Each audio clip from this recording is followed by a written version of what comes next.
Hello students, स्वागत है आपका एक बार फिर से आपके चैते चैनल साई एड में। और आज के वीडियो में हम पढ़ने जा रहे हैं रिफ्रैक्टिंग टेलीस्कोप के बारे में। तो रिफ्रैक्टिंग टेलीस्कोप समझने से पहले हमें समझना पड़ेगा कि टेलीस्कोप होता क्या है। तो टेलीस्कोप एक ऐसा इंस्ट्रूमेंट है जिससे हम किसी डिस्टेंस ऑब्जेक्ट जैसे कि हमारा मून, हमारा प्लैनेट या कोई भी डिस्टेंट ऑब्जेक्ट को हम ऑब्जर्व कर सकते हैं। तो ये हमारा कहलाता है टेलीस्कोप। ठीक है। टेलीस्कोप का काम होता है कि जो डिस्टेंस ऑब्जेक्ट है उसको हमारे नज़दीक उसका इमेज को बनाना। ठीक है। अब कोई बोले कि टेलीस्कोप क्या मैग्नीफाई करता ऑब्जेक्ट को?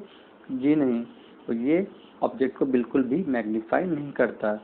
टेलीस्कोप का काम होता है कि जो भी डिस्टेंट ऑब्जेक्ट होता है उसको हमारे सामने लाकर रख देना, ताकि हम उस ऑब्जेक्ट को इजीली देख सकें। उस ऑब्जेक्ट का जो इमेज है वो हमारे सामने बना देता है, तो जिसकी वजह से हम उस ऑब्जेक्ट को इजीली देख पाते हैं। ठीक है। तो यहाँ पे सबसे पहले हम रे डायग्राम को समझने की कोशिश करते हैं। तो रे डायग्राम में अगर हम देखें कि सपोज कोई ऑब्जेक्ट है जो कि रखा हुआ है इन्फिनिटी पे। ठीक है। ये हमारा ऑब्जेक्ट है इन्फिनिटी पे, और हमें पता है कि इन्फिनिटी से आने वाले लाइट रेज को हम पैरेलल कंसीडर कर सकते हैं। जब ये लाइट रेज पहले ऑब्जेक्टिव लेंस में रिफ्लेक्ट करेगी तब क्या होगा, वो एक यहाँ पे फोकल प्लेन पे हमारा इमेज फॉर्म होगा। और किस तरह का इमेज फॉर्म होगा? वेरी वेरी डिमिनिश, बहुत ही छोटा इमेज फॉर्म होगा।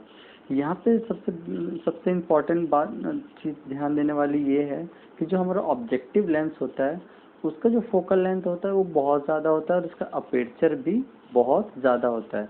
क्योंकि ऑब्जेक्टिव का लेंस का यहाँ पे मेन जो रोल होता है वो लाइट को कलेक्ट करना होता है। जितना बड़ा हमारा ये ऑब्जेक्टिव लेंस होगा उतना इसका लाइट गैदरिंग एबिलिटी होगी, उतना लाइट रेज इसमें एंटर करेगा।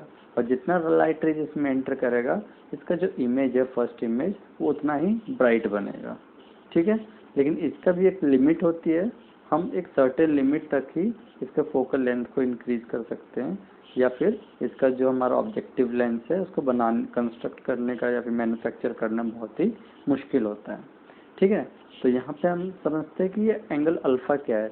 Angle alpha is the visual angle when there is no lens present, या फिर जब हम नेकेड आई से किसी ऑब्जेक्ट को देखते हैं तो जो विजुअल एंगल बनाता है दैट इज आवर अल्फा। मतलब कि कोई ह्यूमन है या फिर कोई भी हम है, यहाँ पे ऑब्जेक्टिव के पास खड़ा होके हम उस ऑब्जेक्ट को ऑब्जर्व करेंगे तो हमारे आई से कितना एंगल बना रहा है वो हमारा एंगल होगा अल्फा। ठीक है। अब ये हमारा जो पहला इमेज बना है इस ऑब्जेक्ट का, डिस्टेंट ऑब्जेक्ट का, वो यहाँ पर हमारा बनेगा कहाँ पे? फोकस पे बनेगा। ये जो हमारा ऑब्जेक्टिव लेंस है उसके फोकस पे बनेगा हमारा पहला इमेज। यहाँ तक समझ में आ गया? और ये इमेज कैसा होगा? बिल्कुल ही छोटा होगा। ठीक है। तो ये अब क्या होगा, ये जो हमारा इमेज है ये हमारे आईपीस के लिए कि क्या काम करेगा? It will act as a virtual object. मतलब कि ये जो हमारा इमेज है अब इस लेंस के लिए, आईपीस लेंस के लिए क्या रोल प्ले करेगा? It will act like a virtual image. ठीक है। अगर हम इसका इमेज फॉर्मेशन इस लेंस के थ्रू देखना चाहें तो उसका जो फाइनल इमेज बनेगा वो कुछ यहाँ बनेगा। ठीक है ना। हमने क्या किया, यहाँ से कोई भी दो रेज हमने निकाला, क्योंकि हमें कोई भी इमेज बनाने के लिए हमें मिनिमम कितने रेज की ज़रूरत है? 2 रेज की ज़रूरत है। ठीक है।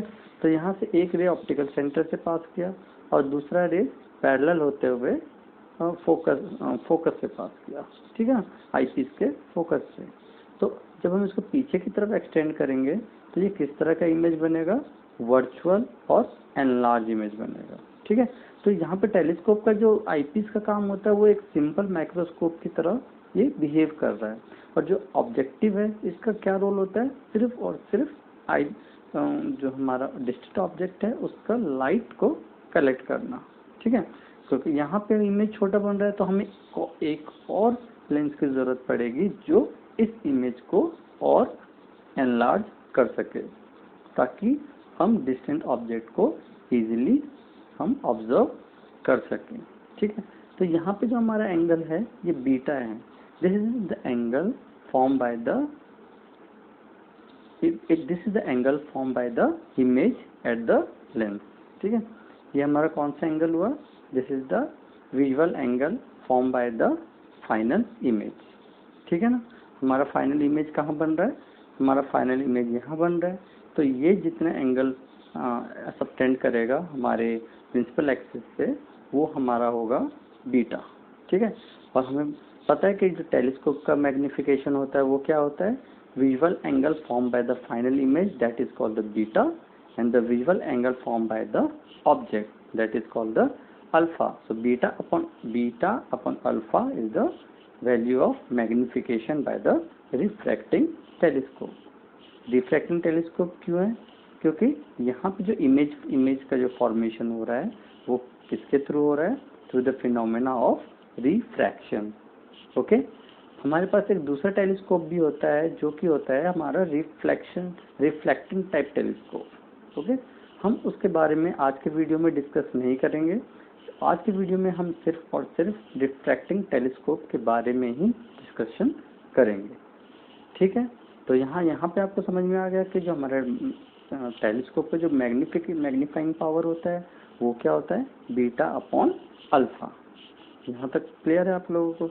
अब यहाँ पे अगर हम देखें कि हमारा tan अल्फा क्या होगा, यहाँ से जो हमारा tan अल्फा होगा, अगर हम इस ट्रायंगल को कंसिडर करते हैं a डैश b डैश और o। ठीक है, ये जो हमारा ट्रायंगल है उसमें tan अल्फा क्या होगा? tan अल्फा होगा a dash b dash upon fo, यही होगा। और इस ट्रायंगल में अगर हमें बीटा निकालना है, tan बीटा निकालना है, तो क्या होगा? a dash b dash upon ue। this distance will be the object distance for this eyepiece। ठीक है ना, ये जो हमारा डिस्टेंस होगा वो क्या होगा? ऑब्जेक्ट डिस्टेंस होगा। किसके लिए? आईपीस लेंस के लिए होगा। ठीक है, तो यहाँ पे हम देखें कि tan अल्फा क्या हुआ हमारा। और यहाँ पे एक और इम्पॉर्टेंट चीज़ ध्यान देने वाली है, ये है कि हमारा जो एंगल अल्फा और जो बीटा है वो बहुत ही स्मॉल है। क्यों? क्योंकि ऑब्जेक्ट बहुत दूर है, इन्फिनिटी पे है। तो हमारे आई से जो एंगल बनाएगा वो कितना बनाएगा? बहुत ही स्मॉल बनाएगा। ठीक है, जब ये बहुत ही ज़्यादा स्मॉल बना रहा है तो हम क्या कर सकते हैं? हम कह सकते हैं कि जो tan अल्फा की जो वैल्यू है उसको हम अप्रॉक्सीमेटली अल्फा के बराबर हम कंसीडर कर सकते हैं। उसी तरह tan बीटा को हम बीटा के इक्वल कंसीडर कर सकते हैं। तो यहाँ से हमारा tan अल्फा की वैल्यू क्या आई? a dash b dash upon fo, है ना। यहाँ पे मैंने अभी समझाया कि यहाँ पे हमारा जो tan अल्फा है वो क्या हुआ? a dash b dash upon this distance. And what is this distance? This is the focal length of the objective. Similarly, the tan beta or beta will be a dash b dash upon ue। Okay, तो अगर हम इन दोनों equation को divide करते हैं, because हमारा जो magnification होता है वो क्या होता है? बीटा अपॉन अल्फा, और बीटा की वैल्यू हमारी ये आ गई है और अल्फा की वैल्यू भी इन दोनों इक्वेशन से निकल चुकी है। अगर हम इन दोनों को डिवाइड करें, मतलब कि बीटा को अल्फा से डिवाइड करते हैं, तो हमारा जो फाइनल मैग्निफिकेशन होगा किसी भी टेलीस्कोप का वो होगा fo अपॉन ue। यहाँ तक आप लोगों को क्लियर हो गया? चलो मैं एक बार फिर से समझा देता हूँ। यहाँ पे हमारा क्या हुआ? ये हमारा एंगल है alpha. This alpha is the angle subtended by the object. ठीक है, visual angle subtended by the object. And this beta is the visual angle subtended by the final image. Okay, this is the beta. तो यहाँ पे हमने tan alpha calculate किया और tan beta calculate किया। और हमें ये भी पता है कि जो अल्फा और बीटा है जो एंगल वो बहुत ही स्मॉल है। सो हमने क्या किया? tan अल्फा को अल्फा कंसिडर किया और tan बीटा को बीटा कंसिडर किया। तो यहाँ से हमारा मैग्निफिकेशन टेलीस्कोप का आया m is equals to the focal length of the objective divided by the image distance at the eyepiece. Eyepiece पे जो इमेज डिस्टेंस है वो कितना है? ue है। ठीक है, अब यहाँ पे हम दो केस कंसिडर करते हैं। वो दो केस कौन कौन से हैं? कि जो हमारा एक बार जो हमारा फाइनल इमेज होगा वो कहाँ फॉर्म होगा? डी पे, मतलब least distance of distinct vision, मतलब हमारे आंखों के सामने कितने डिस्टेंस पे, जो कि 25 सेंटीमीटर है, उस पे फॉर्म होगा। तो जब वहाँ पे इमेज फाइनल इमेज फॉर्म होगा तो हमारा जो मैग्निफिकेशन है वो मैक्सिमम होता है उस टाइम में, ठीक है। तो लेकिन वहाँ पे एक डिमेरिट ये है कि हमारा जो आइज़ है वो स्ट्रेन रहता है, मतलब जब हम इमेज को हम ऑब्जर्व कर रहे होंगे तो क्या होगा, हमारा आइज़ स्ट्रेन होगा, मतलब कि हमारे देखने में हमें ऑब्जेक्ट इमेज को देखने में हमें प्रॉब्लम होगी, ठीक है। तो उस केस में हमारा मैग्निफिकेशन कितना आएगा, तो उसको जानने के लिए सबसे पहले हमें कंसीडर करना पड़ेगा कि यू वी और एफ इस केस में क्या है। तो यहाँ पर सबसे पहले हम रिफ्रैक्शन किसके थ्रू हम कंसीडर कर रहे हैं, ऑब्जेक्टिव लेंस के थ्रू कंसीडर कर रहे हैं। तो ऑब्जेक्टिव लेंस में यहाँ पे जो इमेज डिस्टेंस है वो कितना है, ऑब्वियसली यहाँ पे कितना है, इन्फिनिटी है कि नहीं, कहाँ पे इन्फिनिटी है। तो यहाँ पे अगर हम देखें तो यहाँ पे हम कंसिडर कर रहे हैं लेंस फार्मूला, ठीक है। तो यहाँ पे हमारा लेंस फार्मूला क्या होता है, 1/f = 1/v माइनस 1/u। तो यहाँ पे आईपीस के लिए क्या क्या पैरामीटर्स होंगे, ये हमारे लेंस फार्मूला में जो हमारा फोकल लेंथ होगा वो कितना होगा, प्लस एफ ई, है ना। हमारा जो फोकल लेंथ होगा वो कितना होगा, प्लस एफ ई होगा, क्योंकि वो राइट साइड की तरफ है। और जो हमारा फाइनल इमेज कहाँ बन रहा है, वो हमारा हमने कंसिडर किया है कि least distance of distinct vision में हमारा बन रहा है, ठीक है। तो यहाँ से हमारा v की वैल्यू हो जाएगी -d और u की वैल्यू कितनी हो जाएगी, -ue, ठीक है। इस लेंस के लिए हमारा जो इमेज डिस्टेंस होगा वो कितना होगा, ue होगा। और जो फोकल लेंथ होगा वो किसका फोकल लेंथ होगा, ऑब्जेक्टिव का तो होगा नहीं, हम किसका कंसिडर कर रहे हैं, आईपीस का। तो हमारा जो फोकल लेंथ है वो किसका है, आईपीस का, ठीक है। तो यहाँ से अगर हम देखें तो क्या आएगा हमारा UE, जो हमारा 1/UE आएगा वो कितना आएगा, 1/FE + 1/D। हमने क्या किया कि इस लेंस फार्मूला में हमने V, U और F की वैल्यू को सब्स्टिट्यूट कर दिया। जब हम V, U और F की वैल्यू को सब्स्टिट्यूट करेंगे तो हमारा यहाँ से image distance at the eyepiece कितना आ जाएगा, 1/FE + 1/D, ठीक है। तो अब यहाँ से जो हमारा 1/UE की वैल्यू आई है वो हम इसमें सब्स्टिट्यूट कर देंगे मैग्निफिकेशन ऑफ द टेलीस्कोप में, ठीक है। तो यहाँ पे 1/UE की वैल्यू क्या हो जाएगी, 1/UE की वैल्यू होगी 1/FE + 1/D, कैपिटल डी। यहाँ से आया कि नहीं, ये देखो यहाँ पे हमने क्या किया, ये FO को हमने एज इट इज रहने दिया और यहाँ पे 1/UE के बदले हमने क्या सब्स्टिट्यूट किया है, 1/FE + 1/D। इसके बाद सिर्फ हमारा एक स्टेप और रह रहा है जिससे हमारा मैग्निफिकेशन आ जाएगा at the when the image is formed at D। तो उसके लिए हमें क्या करना पड़ेगा, यहाँ से सिंपली हम 1/FE को कॉमन ले लेते हैं। तो यहाँ पे जब हम 1/FE को कॉमन लेंगे तो हमारे पास क्या आ जाएगा, FO/FE, मतलब कि focal length of the objective divided by the focal length of the eyepiece, okay.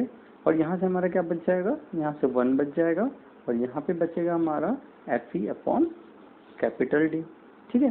तो ये हमारा मैग्निफिकेशन आएगा किस केस में, जब फाइनल इमेज कहाँ बन रहा है, least distance of distinct vision में। और इस टाइम जब मैग्निफिकेशन होता है वो मैक्सिमम मैग्निफिकेशन होता है, ठीक है। और अब हम सेकंड केस कंसिडर करते हैं कि जो हमारा फाइनल इमेज है ना वो इन्फिनिटी पे फॉर्म हो रहा है, ठीक है। ये कहाँ फॉर्म हो रहा है, इन्फिनिटी पे फॉर्म हो रहा है। तो उस टाइम में हमारा आईपीस लेंस के लिए क्या क्या पैरामीटर्स होगा वो हम यहाँ पे जानने की कोशिश करते हैं। यू तो हमारा इन्फिनिटी पे बन रहा है, ये जो हमारा इमेज है फाइनल इमेज वो कहाँ बन रहा है, वो इन्फिनिटी पे बन रहा है, ठीक है। और जो हमारा ऑब्जेक्ट डिस्टेंस है वो तो एज इट इज -u ही रहेगा। हम माइनस इसलिए कंसिडर कर रहे हैं क्योंकि वो हमारे लेंस से लेफ्ट साइड की तरफ डिस्टेंस है, ठीक है। और यहाँ पे एफ फोकल लेंथ जो होगा वो किसका कहलाएगा, वो होगा हमारा focal length of eyepiece, okay. तो यहाँ पे हम फिर से लेंस फार्मूला यूज करेंगे किसके लिए, आईपीस के लिए, ठीक है। आईपीस लेंस के लिए हम यहाँ पे लेंस फार्मूला यूज करेंगे। तो यहाँ पे जब हम इसमें वैल्यू सब्स्टिट्यूट करेंगे इस केस में, तो यहाँ पे हमारा f जो होगा वो तो f ही बन जाएगा, v हमारा कहाँ बन रहा है, इन्फिनिटी पे, और u हमारा क्या है, -ue, ठीक है। तो यहाँ से जो रिलेशन आया हमारा fe और ue का वो होगा 1/f is equals to 1/ue, मतलब कि जो हमारा इमेज डिस्टेंस है at the eyepiece that is equals to the focal length of the eyepiece. ठीक है, कहाँ बन रहा है हमारा इमेज, जो हमारा इमेज डिस्टेंस है आई पीस का वो किसके इक्वल है, focal length of the eyepiece के इक्वल है। तो अब यहाँ पे क्या करते हैं, फिर से हम अपना पुराना टेलीस्कोप का मैग्नीफिकेशन फार्मूला में हम जाते हैं। ठीक है, तो यहाँ पे हमारा मैग्नीफिकेशन ऑफ टेलीस्कोप का फार्मूला है कि m is equals to F O upon U E. अब फिर से यहाँ पे वो जैसे हमने यहाँ पे 1/ue की वैल्यू सब्सटीट्यूट किया था, यहाँ पे भी हम फिर से 1/ue की वैल्यू सब्सटीट्यूट करेंगे। और इस बार तो हमारा और इजी आया कि 1/ue किसके इक्वल है, 1/fe के इक्वल है। तो हमारा जो फाइनल मैग्नीफिकेशन का फॉर्मूला क्या आ जाएगा, m at the normal adjustment will be the focal length of the objective divided by the focal length of the eyepiece, that is m infinity is equals to fo upon fe. So this is the magnification in case when the final image is formed at the infinity, and this is the magnification when the final image is formed at the least distance of distinct vision, that is 25 centimeter. Okay, so I hope आपको आज का ये video, आप आज का topic इस video में समझ में आया होगा। अगर आपको आज के वीडियो के ये टॉपिक आपको समझ में आया है तो इस चैनल को प्लीज़ सब्सक्राइब करें और इस वीडियो को ज़रूर लाइक करें। तो मिलते हैं फिर नेक्स्ट वीडियो में, तब तक के लिए have a nice day, bye bye.